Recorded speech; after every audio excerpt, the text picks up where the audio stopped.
Nagpakatotoo sina Daniel Padilla at Catherine Bernardo tungkol sa mga pagkakataong nagkakainisan sila, at gusto nilang mapag-isa. Nang kapanayamin ng dalawa, inilarawan nila ang recent experiences nila sa araw-araw na magkasama sila. Ako, ito matagal ko na alam, pero napapatunayan ko, na pag si DJ, kailangan namin parati tantyahin yung mood ng isa't isa, especially sa umaga. Kunwari, first scene bumubuwelo pa. Kailangan nyo intindihin yung isa't isa, kasi walang iba makakaintindi. So, kailangan may isang mag-a-adjust.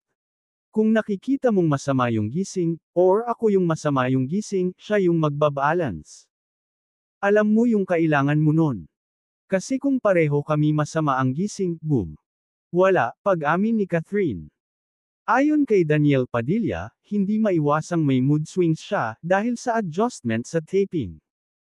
Everything that's routine, you'd go crazy. Paulit-ulit na lang. You get tired, every time, every day, it's the same thing. Parang nakakapagod yung ganon. Sabay paglilinaw din niya, pero it's okay, nasa safety din ng lahat iyon. Mas mabuti rin mas marami kayong natatapos, and ABS-CBN provides us with a beautiful hotel. Lahat binibigay sa amin. We have fun, kasi yung mga kasama namin sa taping nagiging close na rin namin. Pero going back to the question, totoo yung sinabi ni Catherine. Pa-psycho na yung mood swings ko minsan eh.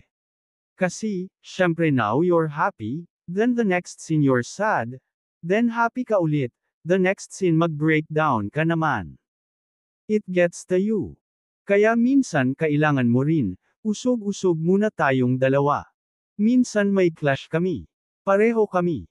So alam na namin. Magbigay muna tayo ng space sa isa't isa. Can you imagine?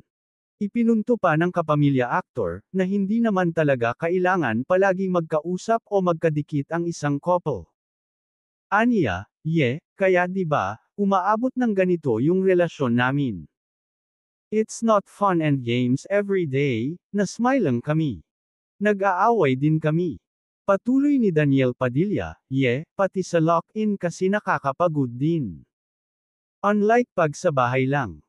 Everyday magkikita kami. Di naman masama. Pero syempre ibang usapan pag may kasamang trabaho. Kapag may kasamang mentally drained ka, emotionally drained ka, physically drained ka na.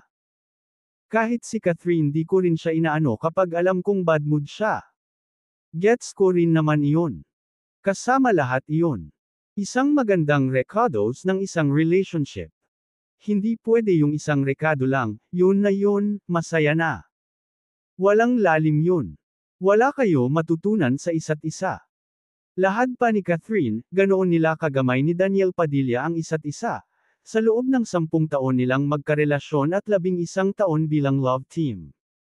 Iba yung feeling na meron kang taong makakausap, matatakbuhan na hindi ka i-judge.